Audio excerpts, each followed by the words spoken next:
You ever see someone go so hard on a power trip, you start wondering if you're actually in a sitcom? Except nobody's laughing and the punchline's your life blowing up? That's how it started for us. That perfect Florida Saturday morning, beer in hand, Rachel humming in her garden, sun making everything look sweeter than it actually was. If you told me in that moment my wife, a retired Army general, yeah, the type who could command 3,000 soldiers without blinking, would be the target of a suburban legal war, I'd have laughed. But that's the thing about life, right? It only takes one psycho neighbor with too much time and way too many legal pads to ruin your week. Or, in our case, the next 6. Let me set the stage.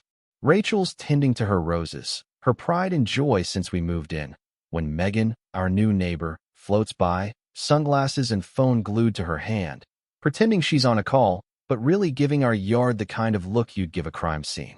I'm watching from the porch, clocking this weird energy. Then out comes the world's tiniest ruler. I kid you not. She's squatting by the property line, measuring mulch like she's prepping for a NASA launch. You see this? I whisper to Rachel later. She just laughs, says, let her have her fun. I should have known better. By noon, there's an envelope in our mailbox, HOA letterhead, as official looking as a tax audit. Rachel opens it, scans the 3 citations, and just shakes her head. $150 for native plants, because apparently we needed permission to plant roses in our own yard. $200 for grass height variance. Our yard's not a golf course, but you'd think we'd committed so-decide. And another $150 for a mulch border crossing the invisible Maginot line of property. Total damage, $500 and a boatload of legalese meant to confuse anyone who doesn't have a JD from Harvard. Rachel's face, reading that citation, was something else, a flashback to combat logistics mode, dead calm, eyes cold. She heads out and finds Megan standing there like she's waiting for a medal. Rachel tells her straight, this is harassment, not community enforcement. Megan smiles that HOA president smile. If you know, you know, and tells Rachel, with a sweetness that could rot teeth, that newcomers often don't understand how civilian communities work. You ever feel your blood boil so fast your ears ring? Rachel just stands there, then shreds the citation right in front of her, paper bits flying like confetti. I swear, Megan looked like she'd won the lottery. Now, this is where it goes from sitcom to soap opera. Megan starts snapping pictures of the paper, muttering about destruction of official documents, as if Rachel just torched the Declaration of Independence. Saturday is tense. Rachel dives deep into Florida HOA law, learns those citations aren't even legal documents, just civil notices, nothing criminal. But Megan's got what she wants, drama, evidence, a reason to escalate. Sunday, Megan's back, all sugary politeness, introducing herself as HOA president. Asks about Rachel's military career, all the while her eyes are scanning, cataloging, like she's building a psychological file. Rachel mentions she'll appeal the citations. Megan just smiles. Of course, but do follow all procedures. I'm getting the vibe this isn't her first rodeo. Fast forward to the hearing. Rachel walks in with her binder full of statutes, ready for battle. Most HOA meetings happen in a living room with donuts. This was more like court, cameras and all. Megan rolls in with a $2,000 suit and a portfolio that could kill a small animal. Rachel lays out her case, cites the law, looks like a slam dunk. The hearing officer's nodding along until Megan casually drops her ace. 15 years as a real estate attorney, specialist in HOA compliance. Produces corrected docs, certified mail receipts, meeting minutes, you name it. Rachel's arguments evaporate like spilled gin on a summer sidewalk. The ruling? Citations stand, and Rachel's defiance gets her put on a compliance watch list, which, in suburbia, is basically a scarlet letter. Outside, Megan's giving a TED Talk on military folks struggling to adapt to civilian life. The crowd eats it up. Rachel stands there, stoic as ever, but I see her jaw clench. She won battles in Afghanistan with less drama. Back home, Rachel's spiraling. Why does an attorney run an HOA like a mafia don? Why are fines tied to contractors run by Megan's family? And why does every legal mistake she makes end up profiting Reed Construction or Reed Legal Services? She spends nights calling old Army friends, digging into Reed's reputation. Turns out, Megan's firm is infamous for weaponizing HOA bylaws, generating fees by manufacturing disputes, then fixing them for a price. By week 3, the neighborhood's abuzz.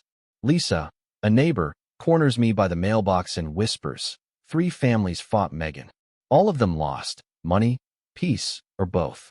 Megan calls an emergency meeting. PowerPoint slides of good and bad lawns, not so subtle references to Rachel. Communities nodding along. Relieved someone's keeping order. Rachel's painted as the outsider, the troublemaker, the general who can't take orders. You know what I mean? It's a masterclass in manipulation. Online, things get nastier. Anonymous posts show up about military types causing trouble. Photos of our yard with snarky comments. Whispers about security risks. It's like watching a character assassination in real time. Every like and share a fresh cut. And just when I think we've hit bottom, we get the letter. Rachel's security clearance is being reviewed, her consulting contracts frozen. Someone, wonder who, filed a report, calling her a risk because of hostility to authority. The woman who kept supply convoys running under rocket fire is suddenly a threat because of mulch. We nearly break. Fights, blame, fear. Rachel wants to pay, apologize, disappear. I can't watch her dignity get ground down by someone playing Monopoly with real people's lives. Then, the twist, Lisa shows up, folder in hand. Emails, financials, phone recordings. Proof Megan's rigged the system. Citations tied to Reed Construction, legal threats lining her own pockets, targeted families, manufactured disputes. Rachel's at rock bottom, boxing up her military medals, talking about, maybe Megan's right, maybe I'm too rigid for this. I'm ready to torch the HOA sign out front. That's when Megan pulls her last card. Shows up, neighbors watching, phones out, and calls the cops. Claims Rachel's escalating behavior is a danger, emphasis on military training. Drama queen, right? Police show, Megan hands over her folder of evidence. Hayes, the officer, starts the usual. Ma'am, can I see your ID? Rachel hands it over, head down. 5 seconds of silence. Then Hayes's face changes, total shock. He looks at Rachel. Wait, General Blake? The whole crowd silent. Megan's face drains of color like someone pulled the plug. Hayes starts talking about FOB Chapman, Afghanistan, how Rachel saved his unit in an ambush. She's a hero, he says, loud enough for the block to hear. Suddenly, Rachel's not the villain, but the community's real backbone. Megan's evidence falls apart. Time-stamped photos don't match, complaints are fishy, and the cops see the real pattern, targeted harassment. Word spreads like wildfire. The video hits the internet. 500,000 views by midnight. Comments explode. Justice for General Blake. HOA Karen gets owned. It goes national. Megan tries damage control, press releases, lawyer statements. Too late. People dig into Reed Construction's sweetheart deals, the legal threats, the money trail. Residents organize. Lisa leads a recall. Rachel's asked to run for president, but turns it down. Says she just wants fairness, not a throne. Recall election. Megan's out. Lisa's in. HOA rules get overhauled. Transparency, audits, no more sweetheart contracts. Rachel becomes the go-to for homeowner advocacy, helps veterans, organizes real community events. Megan retreats, trying to salvage her reputation, but the damage is done. Her own father, who owns Reed Construction, steps in, family business on the line. The neighborhood, finally free from fear, starts to heal. A few months later, we throw a barbecue for the new playground, paid for by funds no longer wasted on legal threats. Officer Hayes brings his family, not as a cop, just a friend. Megan's there too, quieter, humbled, part of the crowd, not above it. Rachel?